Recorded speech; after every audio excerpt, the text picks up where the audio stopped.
નમસ્તે વિદ્યાર્થી મિત્રો, આજનો આપણો નવો ટોપિક આવે છે ભારતમાં જમીનના પ્રકારો। તો ભારતમાં જમીન જે કહેવાય છે એના મુખ્ય 6 પ્રકારમાં વહેંચવામાં આવે છે। ભારતની જમીનને 6 પ્રકારમાં વહેંચવામાં આવે છે। નંબર 1 કાપની જમીન, નંબર 2 કાળી જમીન અથવા રેગુર જમીન, 3 રાતી જમીન, 4 પડખાઉ જમીન કે લેટેરાઇટ જમીન, 5 પર્વતીય જમીન અને 6 રણ પ્રકારની જમીન। તો ભારતની જે જમીન છે એના કુલ 6 પ્રકાર પડે છે। જમીનનો પહેલો પ્રકાર પડે છે કાપની જમીન। તો કાપની જમીન જે કહેવાય છે એના 2 પેટા પ્રકાર પડે છે, એક ખદર અને 2 બાંગર। પહેલો ખદર અને બીજો પડે છે બાંગર। તો નદીઓના નિક્ષેપણથી તૈયાર થતી આ નવા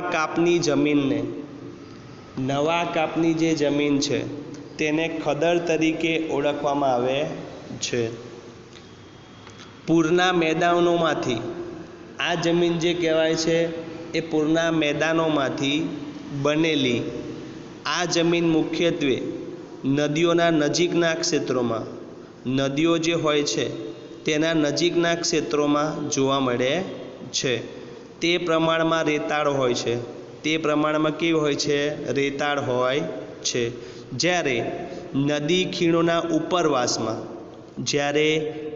ખીણોના ઉપરવાસમાં આવેલી એકંદરે જૂનો કાપ ધરાવતી જમીનને બાંગર કહે છે। તેને શું કહે છે? બાંગર કહે છે। તે ચીકણી અને ઘેરા રંગની હોય છે। આ જમીન ઘણી ઉપજાઉ હોય છે, જે પંજાબ, ઉત્તર પ્રદેશ, બિહાર, પશ્ચિમ બંગાળ વગેરે રાજ્યોમાં આ પ્રકારની જમીન આવેલી હોય છે। તો આપણે આ પહેલો પ્રકાર જોયો કાપની જમીન વિશે। બીજો પ્રકાર આવે છે કાળી જમીન। બીજો પ્રકાર કયો આવે છે? કાળી જમીન। તો આ જમીન મુખ્યત્વે મહારાષ્ટ્ર, પશ્ચિમી મધ્યપ્રદેશ, ગુજરાત, કર્ણાટક, આંધ્રપ્રદેશ, તેલંગાણા અને તમિલનાડુમાં જોવા મળે છે।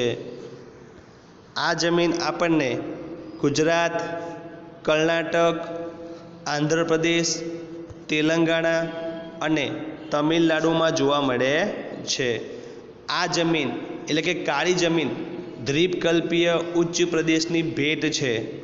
આ જમીન ચીકણી અને કસવાળી હોય છે। તે લાંબા સમય સુધી ભેજ ગ્રહણ કરવાની ક્ષમતા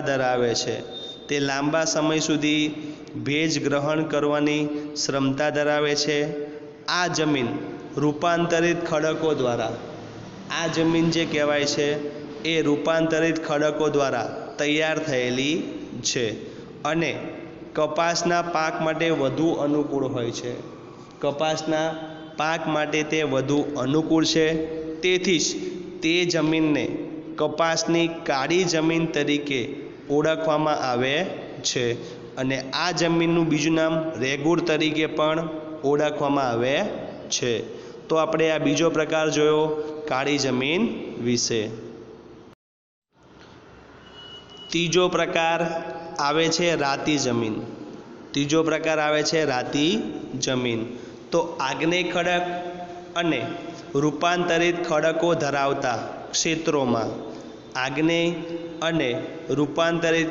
ધરાવતા ક્ષેત્રોમાં રાતી જમીન આવેલી છે।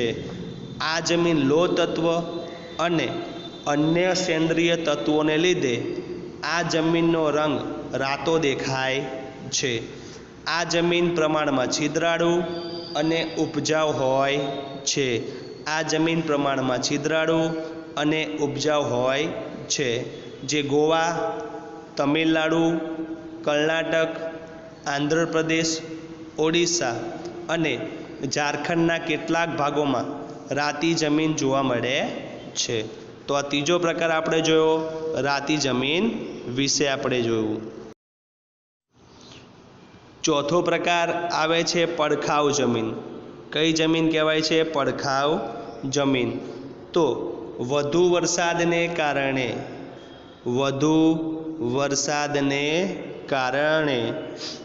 तीव्र ધોવાણના પરિણામે પડખાઉ જમીન તૈયાર થાય છે અને વધુ વરસાદને કારણે જમીન ઉપરના સ્તરમાંથી પોષક તત્વો ધોવાઈને નીચેના સ્તરમાં ઉતરે છે। જૈવિક દ્રવ્યનું પ્રમાણ ઓછું હોવાથી આ જમીન ઓછી ફળદ્રુપતા ધરાવે છે।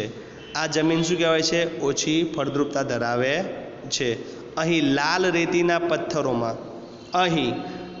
રેતીના પથ્થરોમાં લો અને એલ્યુમિનિયમ તત્વો હોય છે।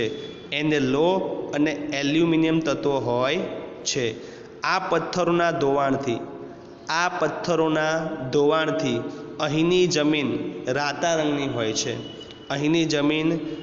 રંગની હોય છે। આવી જમીન દખ્ખણના પહાડી પ્રદેશો, આવી જે જમીન કહેવાય છે એ દખ્ખણના પહાડી પ્રદેશો, કર્ણાટક, કેરળ, ઓડિશા અને પૂર્વના કેટલાક ભાગોમાં જોવા મળે છે। તો આપણે આ ચોથો પ્રકાર જોયો પડખાઉ જમીન, જેને લેટેરાઇટ જમીન તરીકે પણ ઓળખવામાં આવે છે। પાંચમો પ્રકાર આવે છે પર્વતીય જમીન। તો જંગલોને કારણે જૈવિક દ્રવ્યોનું પ્રમાણ વધારે